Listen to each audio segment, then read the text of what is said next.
ये सरकार तो आपने बनाई है। जैसे मैंने कहा, सत्ता आपने दी है, वोट आपका था, तो अब जिम्मेदारी भी तो आपकी बनती है। अब हम कह रहे हैं देश में गिनती करो, हमें बताओ पिछड़ी जाति के कितने हैं, अनुसूचित जाति के कितने हैं, दलित कितने हैं, अनुसूचित जनजाति के कितने हैं। गिनती करो तभी हमें पता चलेगा कि इनके साथ सही न्याय हो रहा है कि नहीं हो रहा है, ताकि जितने ओबीसी हैं उनको न्याय मिल सके, जितने अनुसूचित जनजाति के लोग हैं उनको न्याय मिल सके। जब हम नौकरियों की बात करते हैं, रोजगार की बात करते हैं, आरक्षण की बात करते हैं, तो ये सब हो सके।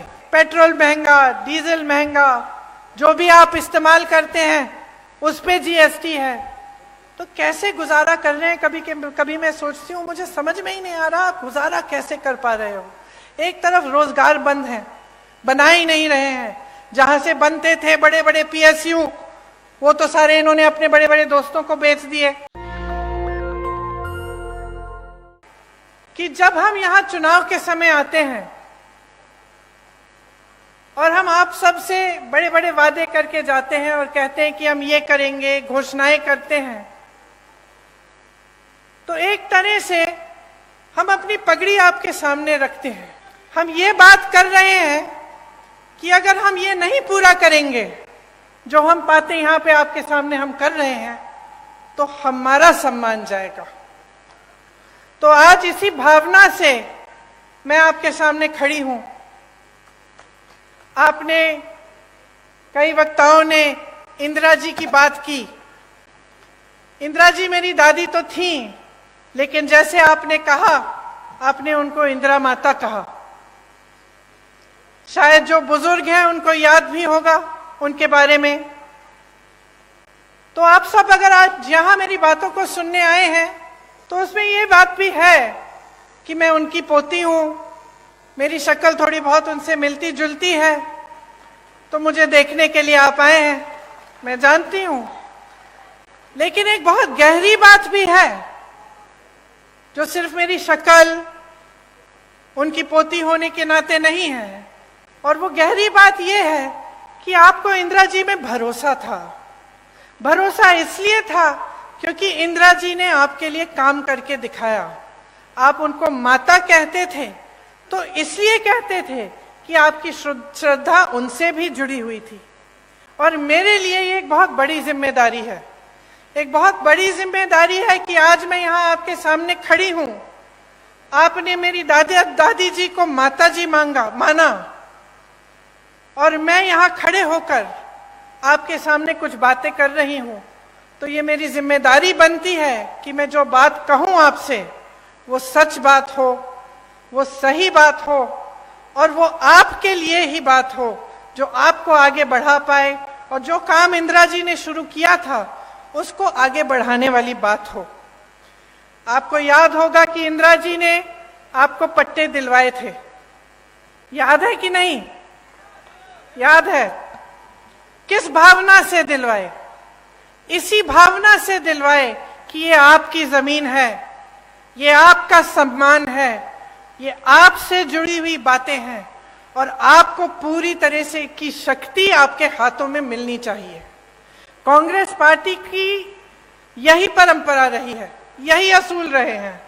और हम चाहते हैं कि जो संपत्ति है देश की, प्रदेश की, आपके जिले की, ये संपत्ति आपके हाथों में जाए। हम चाहते हैं कि आप मजबूत बने, आपकी शक्ति आपको मिले। और जब आप यहाँ पे चुनाव के बारे में बातें सुनने आते हैं, मेरी भी, अनेक अलग अलग पार्टियों के नेताओं की, तो आप हमेशा एक बात को अपने ध्यान में रखिए कि क्या ये लोग आपकी शक्ति आपके हाथों में देंगे कि नहीं देंगे। अब कांग्रेस की जो परंपरा रही है उसको आप देखिए। आपके लिए वन अधिकार का कानून लाया गया ताकि वन पर सबसे पहले आपका अधिकार बने, क्योंकि यही आपकी मूल संस्कृति रही है और एक तरह से मनुष्यता की मूल संस्कृति रही है। तो इसको बचाने के लिए और मजबूत पर करने के लिए आपको वन का अधिकार दिया गया था। जो भी नेता यहाँ आता है, मैं जानती हूँ ये 3 शब्द बोल के जरूर जाता होगा, जल, जंगल और जमीन, है कि नहीं? बोलते हैं ना, लेकिन इसके नीचे क्या अर्थ है इसको समझना बहुत जरूरी है। क्या नेता गहराई से बोल रहा है या आपके सामने एक जुमला बना के छोड़ दिया है?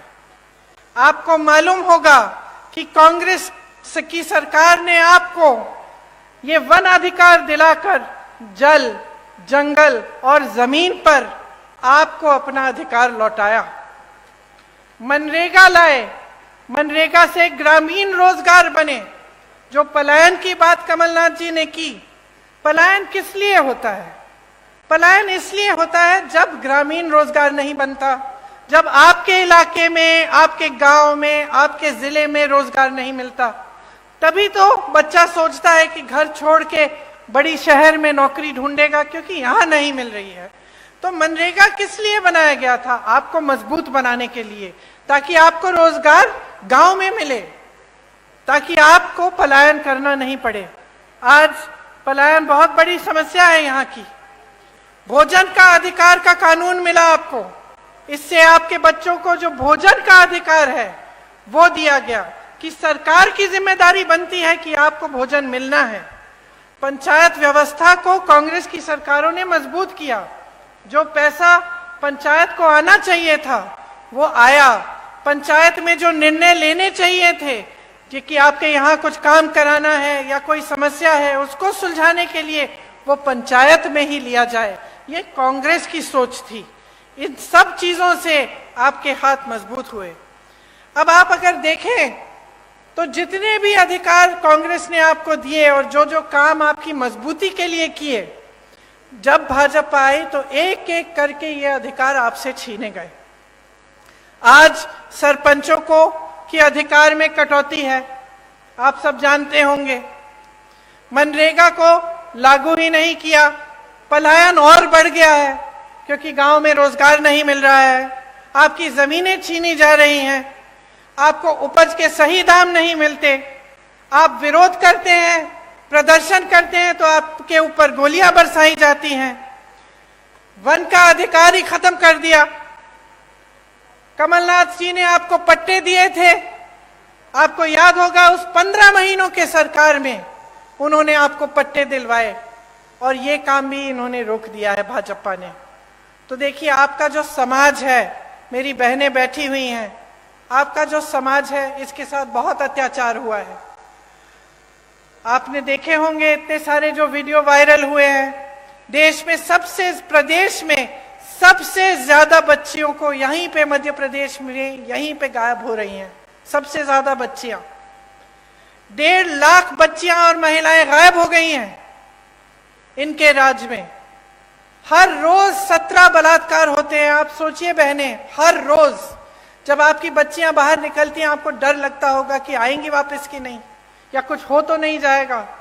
ये सरकार चल रही है। उज्जैन की घटना तो आपने देखी ही है।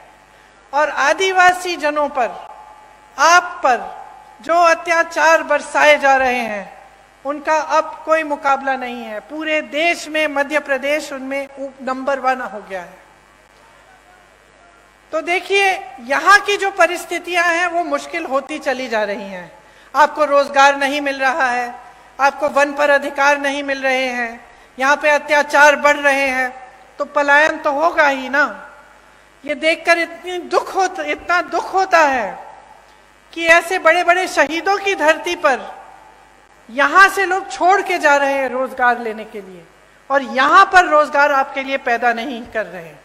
18 सालों से भाजपा की सरकार है, रोजगार के मौके नहीं बने, सिर्फ लूट में व्यस्त रहे हैं ये लोग। जिस तरफ आप देखें वहां घोटाला ही घोटाला।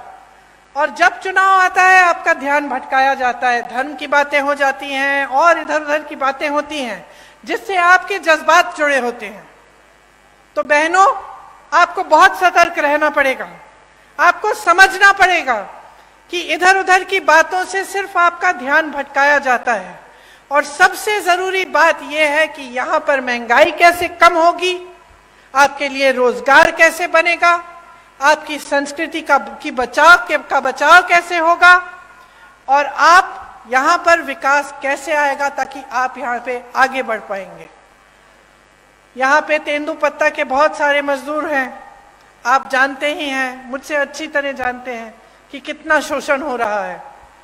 तेंदुपत्ता चुनने का काम करने वाले भाई बहन दिन भर काम करते हैं, सुबह निकलते हैं, शाम तक, सूरज के ढलने तक तेंदुपत्ते को चुनते हैं, बहुत मेहनत करते हैं, एक एक पत्ती की गड्डी बनाते हैं, फिर उसे ले जाकर बेचते हैं।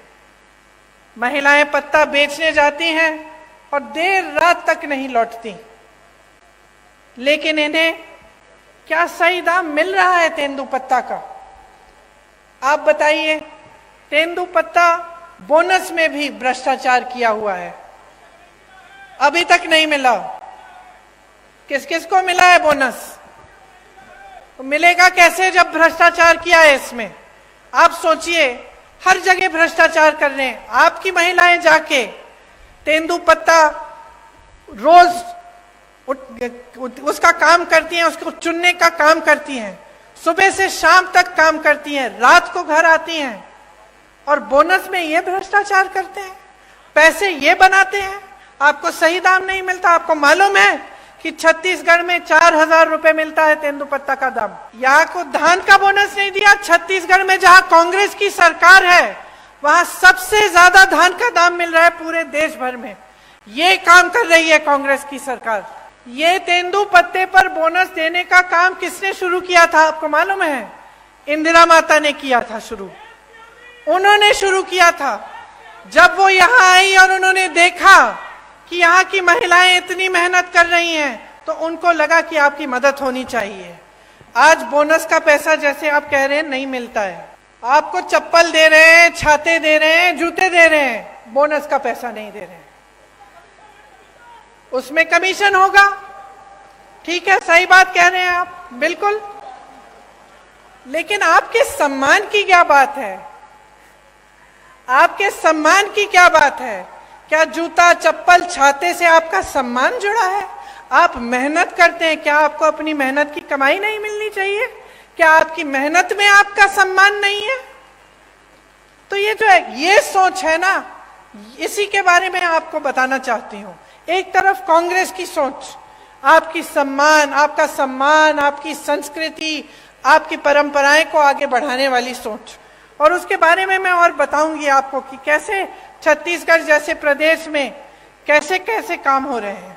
और दूसरी तरफ भाजपा की सोच जो है कि जब आप सत्ता में हैं कुछ नहीं करें, जनता को आगे बढ़ाने का काम नहीं करें, भ्रष्टाचार करते जाएं, जहां पे आपको मौका मिला वहां हाथ मार लिया, पैसे लूट लिए, काम नहीं किया।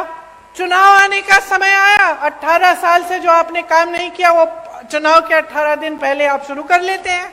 ये घोषणा करेंगे महिलाओं के लिए, आदिवासी जनों के लिए घोषणा करेंगे, कोई और घोषणा कर देंगे बच्चों के लिए, युवाओं के लिए। लेकिन जब आप 18 साल से आपकी सरकार है, जब आप सत्ता में हैं और आप थे, तो आपने क्यों नहीं किया ये काम? ये मैं पूछना चाहती हूँ। और मैं चाहती हूँ कि आप सबका ध्यान इसी तरफ आकर्षित हो। आपको आपके सम्मान की कमाई मिलनी चाहिए। ये जो इन्होंने चप्पल, जूते, छातों की बात की है ना, इसको बंद कराइए।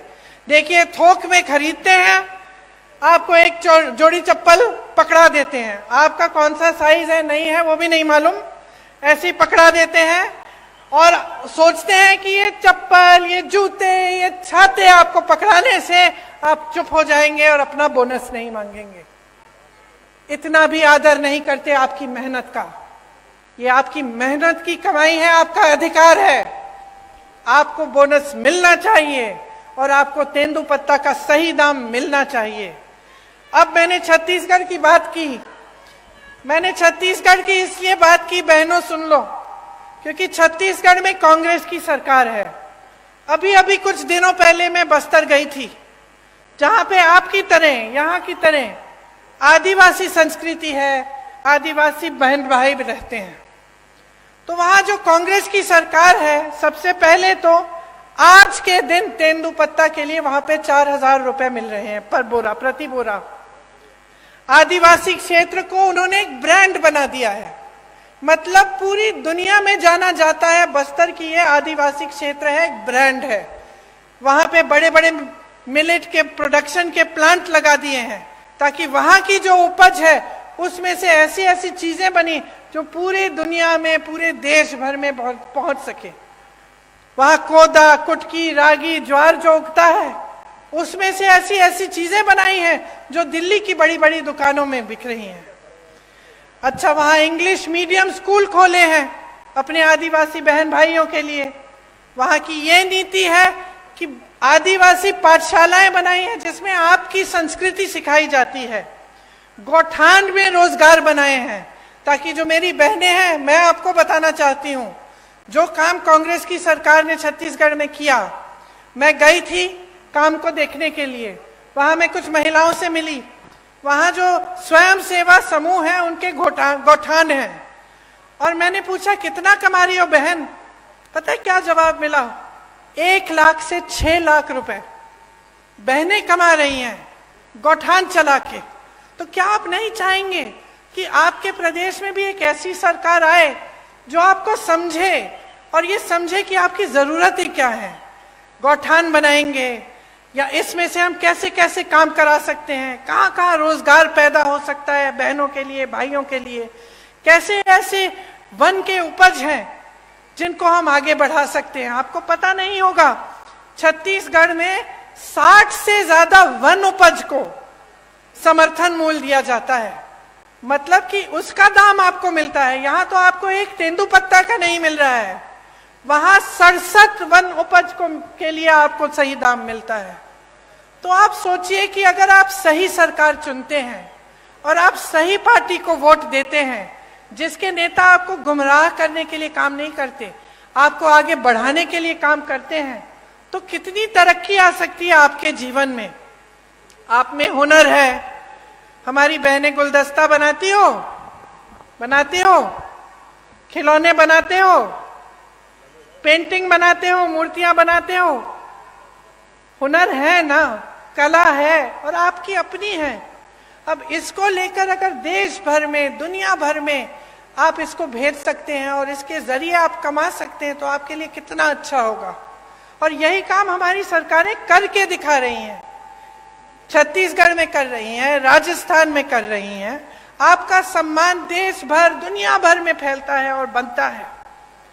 यहां भी हम चाहते हैं कि अगर सरकार आएगी तो ये एक घोषणा है कि मैं करने जा रही हूं कि तेंदुपत्ता के लिए प्रति बोरा 4,000 रुपए यहां पे भी आपको दिलवाया जाएगा।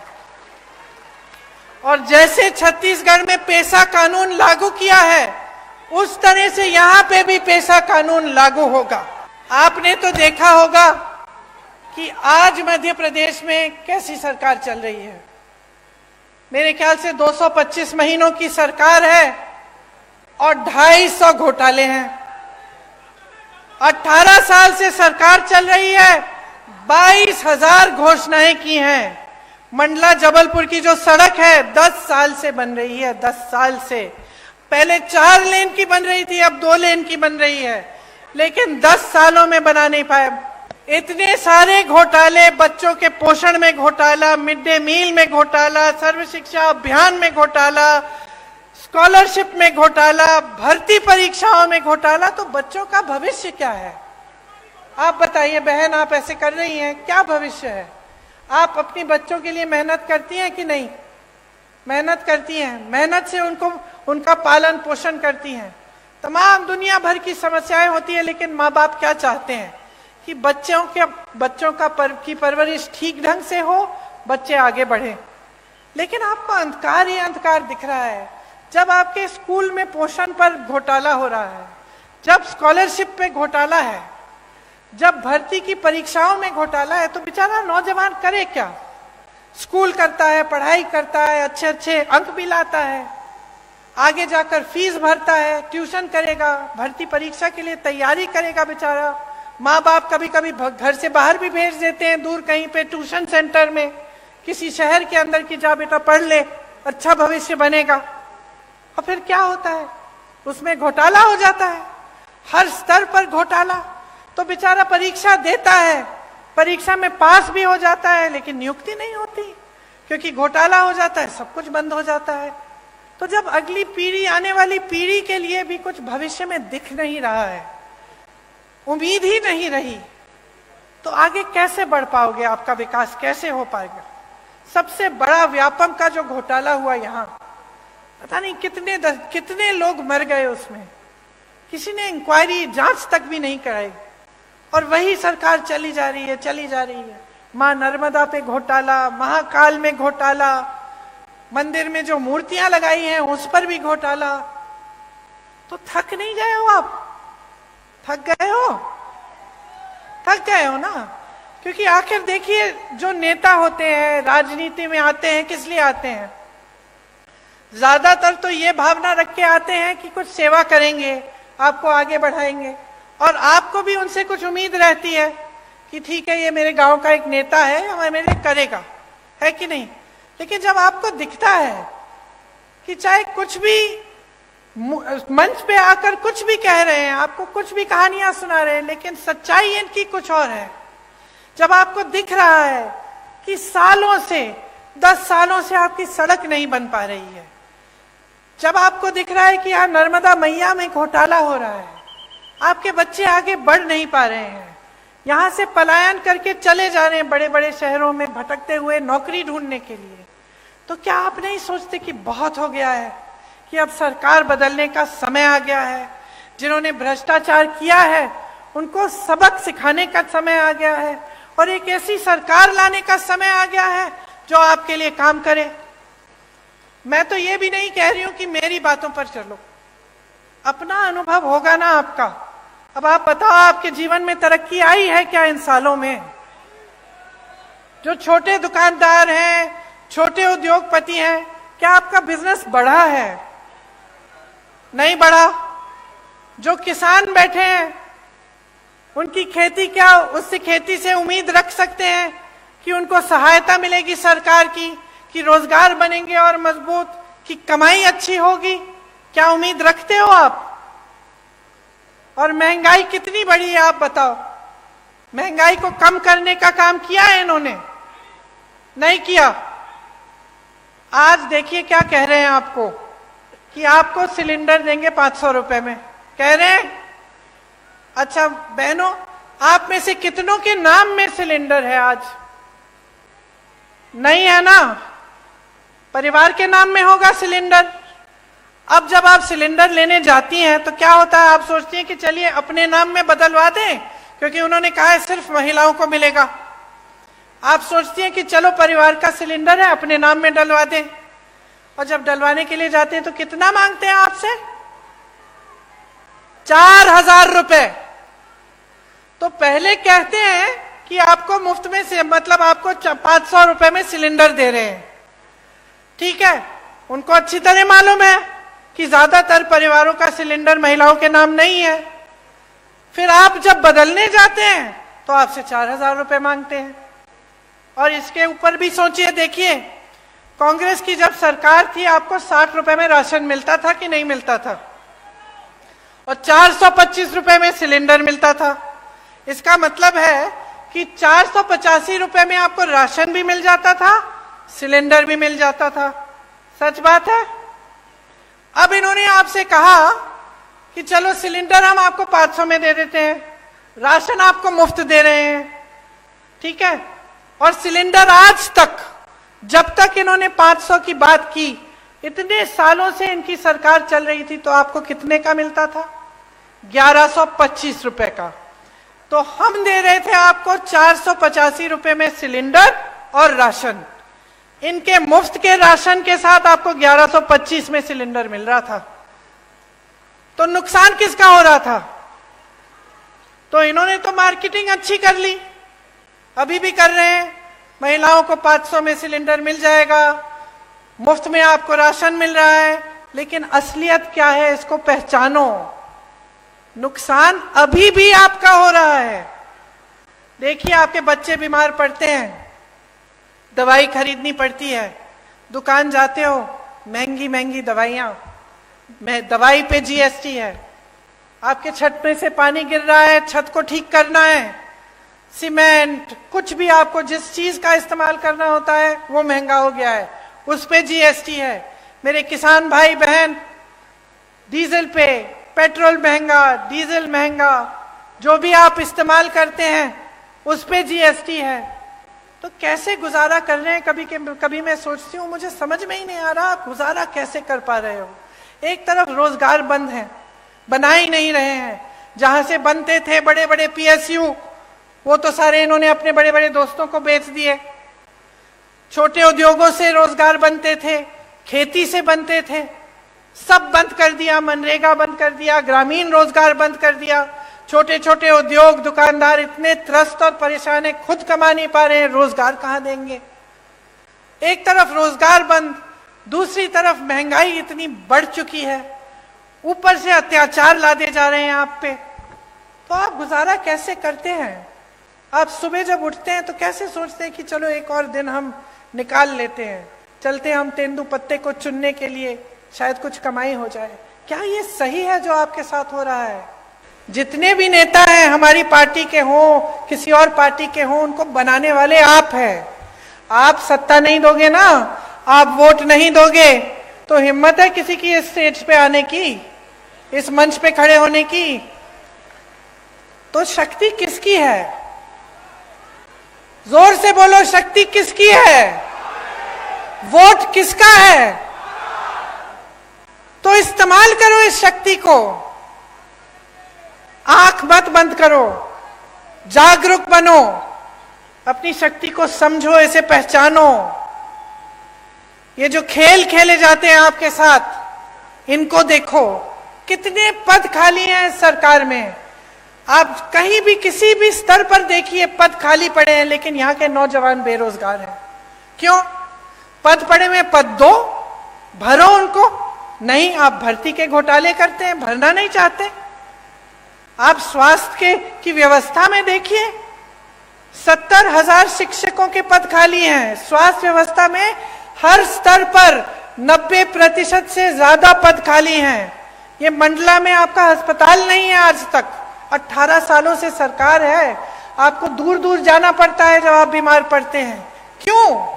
ये सरकार तो आपने बनाई है।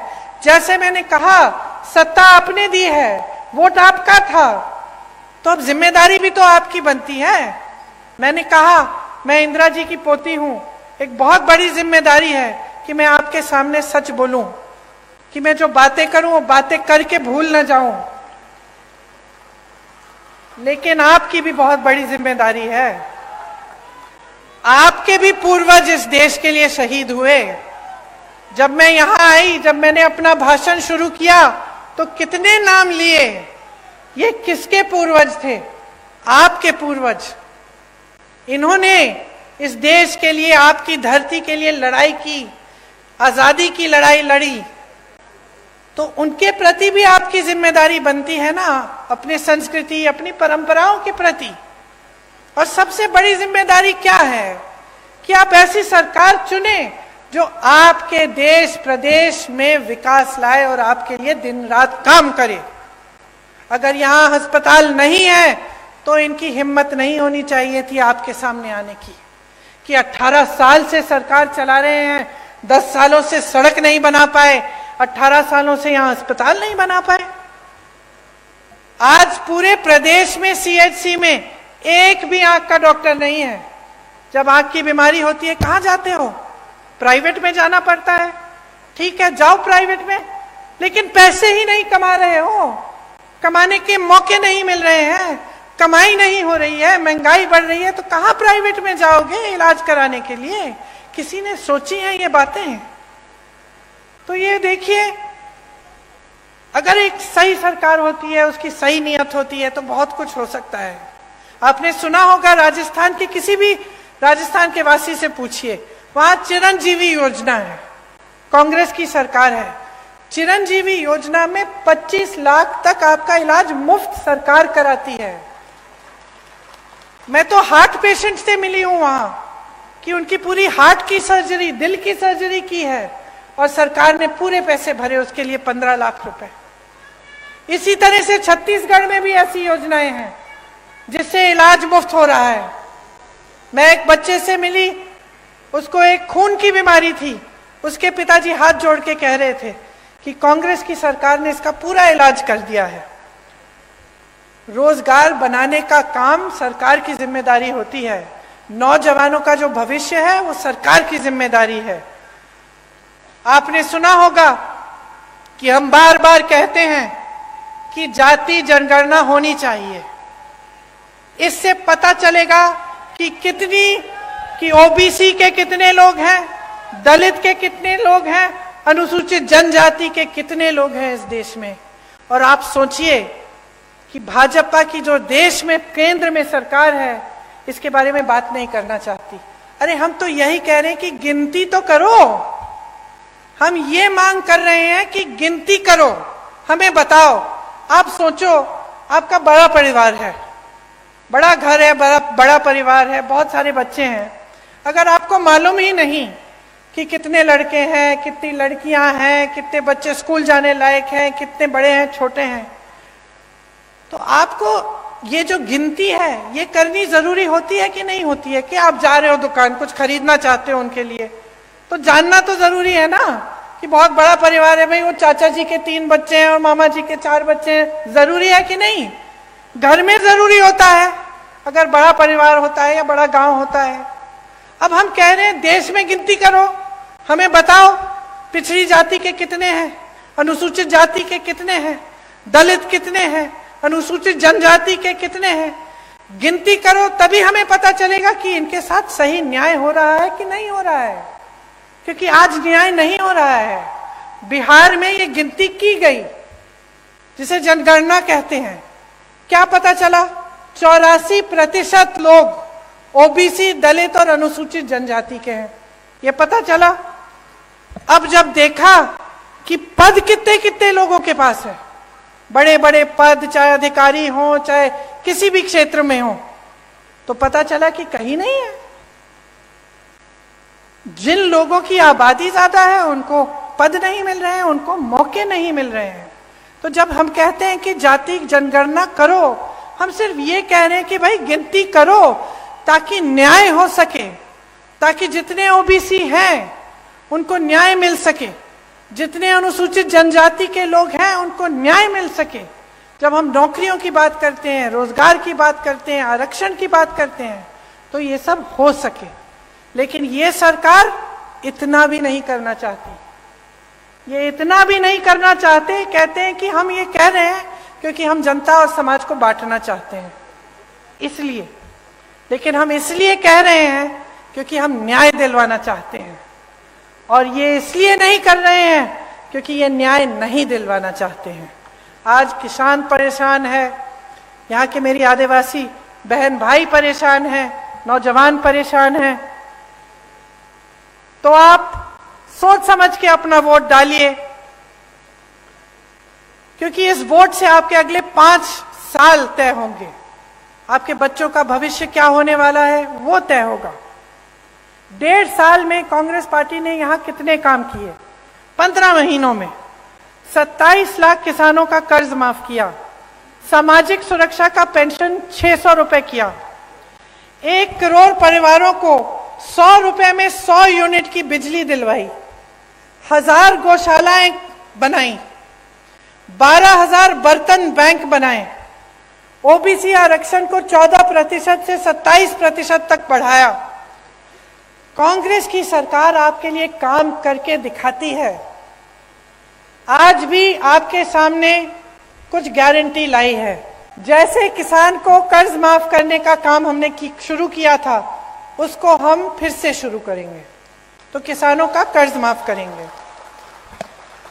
100 रुपए में जैसे 100 यूनिट बिजली आपको पहले दिलवाई थी, वो फिर से दिलवाएंगे। 200 यूनिट की बिजली हाफ की जाएगी, बिल हाफ की जाएगी, मतलब उसकी बिल आधी आएगी। पुराना पेंशन लागू होगा। जितने भी अधिकारी हैं, सरकारी जो रोजगार होता है उसका महत्व यही होता है कि जब वो रोजगार मिलता है, वो नौकरी मिलती है, तो हमें लगता है कि चलो ठीक है, रिटायर होने के बाद भी कुछ आते रहेगा, हम सही सलामत सुरक्षित रहेंगे। आज वो भी छीना गया है आपसे। तो जहां जहां कांग्रेस सरकार में है अभी भी ओपीएस लागू है और हम चाहते हैं कि प्रदेश में, मध्य प्रदेश में भी लागू होगा। गैस के सिलेंडर के लिए जैसे हमने पहले कहा, आपको 500 रुपए में आपको सिलेंडर मिलेगा। महिलाओं को 1500 रुपए प्रति माह दिया जाएगा, आपके खातों में आएगा बहनें। 5 हॉर्स पावर की सिंचाई की बिजली किसानों को मुफ्त मिलेगी। ओबीसी का आरक्षण 27% तक रहेगा और जाति जनगणना जिसकी बात मैंने की, वो गिनती जिससे आपको आगे जाकर न्याय मिल पाए, वो हम मध्य प्रदेश में करेंगे। जहां भी 50% से अधिक आदिवासी आबादी है, वहां 6ठी अनुसूची डाली जाएगी। अनुसूचित जाति और अनुसूचित जनजाति के खाली पड़े बैकलॉग पदों पर तत्काल उनको भरा जाएगा, जो पहले से खाली पड़े हैं। पीएम आवास योजना में जो शहर और देहात में आपको अलग अलग धनराशि मिलती है, तो शहर में आपको अगर घर बनाना हो या कुछ बनाना हो, वहां अलग धनराशि, गांव में आपको कम मिलती है। लेकिन सीमेंट, सरिया, बालू का दाम तो गांव में भी उतना होता है, बल्कि गांव में जब आपको ढुलाई करवानी पड़ती है तो आपको दूर जाना पड़ता है, तो एक तरह से आपको और भी दिक्कत होती है। तो हमने तय किया है कि जो पीएम आवास योजना में जितना शहर में मिलता है उतना ही आपको गांव में धनराशि मिलेगी। देखिए, आपने पिछले चुनाव में, अच्छा एक और घोषणा है जो अभी अभी बताई गई मुझे, इसमें बच्चों की जो शिक्षा है, पहली कक्षा से लेकर 12वीं तक स्कूल की शिक्षा निशुल्क होगी। इस योजना का नाम रखा है पढ़ो और पढ़ाओ योजना। तो ये भी एक और घोषणा है। अब देखिए, पिछले चुनाव में आपने अपना जनादेश दिया। ये जनादेश क्या था? आपने कांग्रेस की सरकार चुनी, इसको धन आदेश के दम पर बदला गया। रिश्वत दी, हमारे विधायकों को खरीद लिया, कुछ लोग छोड़ के चले गए और एक नई सरकार बनी, भाजपा की सरकार बनी। अब आपने 3.5 सालों में इनकी नीयत देख ली है। क्या कह रहे हैं?